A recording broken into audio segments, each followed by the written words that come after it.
Dalam suatu majelis, Rasulullah Shallallahu Alaihi Wasallam duduk bersama para sahabat. Lalu beliau bersabda sebuah kalimat yang mengejutkan, "Akan datang kepada kalian seorang laki-laki dari penduduk surga." Para sahabat pun menoleh ke arah yang ditunjukkan Rasulullah Shallallahu Alaihi Wasallam.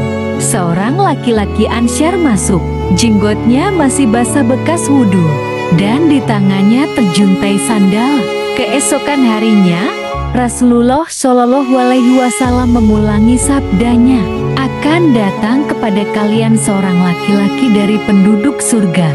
Dan ternyata, orang yang datang adalah orang yang sama seperti hari sebelumnya. Hari ketiga pun begitu. Rasulullah Shallallahu Alaihi Wasallam mengulangi lagi, "Akan datang kepada kalian seorang laki-laki dari penduduk surga." Dan lagi-lagi, orang yang sama itulah yang masuk ke masjid. Sungguh, ini membuat para sahabat penasaran. Siapakah lelaki ini? Apa amalan istimewanya? Sampai 3 kali Rasulullah Shallallahu Alaihi Wasallam menyebutnya sebagai ahli surga. Salah seorang sahabat, yaitu Abdullah bin Amr bin As radhiyallahu anhu, pun berinisiatif mencari tahu. Ia pun mendatangi rumah laki-laki tersebut, lalu berkata, "Aku sedang bertengkar dengan ayahku, dan aku bersumpah tidak akan pulang selama 3 malam. Apakah aku boleh tinggal di rumahmu selama itu?" Lelaki itu pun mengizinkannya. Selama 3 malam, Abdullah bin Amr memperhatikan dengan seksama. Ia mengamati sholat malamnya, bacaan Qur'annya, zikirnya, puasanya. Namun ia tidak melihat sesuatu yang luar biasa. Lelaki itu hanya beribadah sebagaimana muslim yang taat. Tidak ada amalan yang menonjol. Akhirnya, setelah 3 malam, Abdullah berkata dengan jujur, "Sebenarnya aku tidak sedang bertengkar dengan ayahku, tapi aku mendengar Rasulullah Shallallahu Alaihi Wasallam berkata 3 kali, 'Akan datang kepada kalian seorang laki-laki dari penduduk surga.' Dan engkau yang datang 3 kali itu, aku ingin tahu, apa amalanmu yang menjadikanmu pantas disebut penghuni surga?"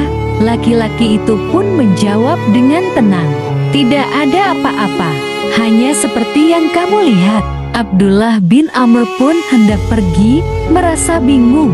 Namun, lelaki itu kemudian berkata, "Hanya saja, setiap malam sebelum tidur, aku tidak menyimpan rasa iri atau dengki kepada seorang pun dari kaum muslimin. Tidak akan masuk surga orang yang di dalam hatinya terdapat rasa sombong meskipun sebesar biji sawi."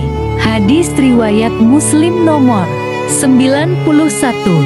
Dan juga sabda beliau, "Sesungguhnya Allah Subhanahu wa Ta'ala tidak melihat kepada rupa kalian dan harta kalian, tetapi Dia melihat kepada hati dan amal kalian."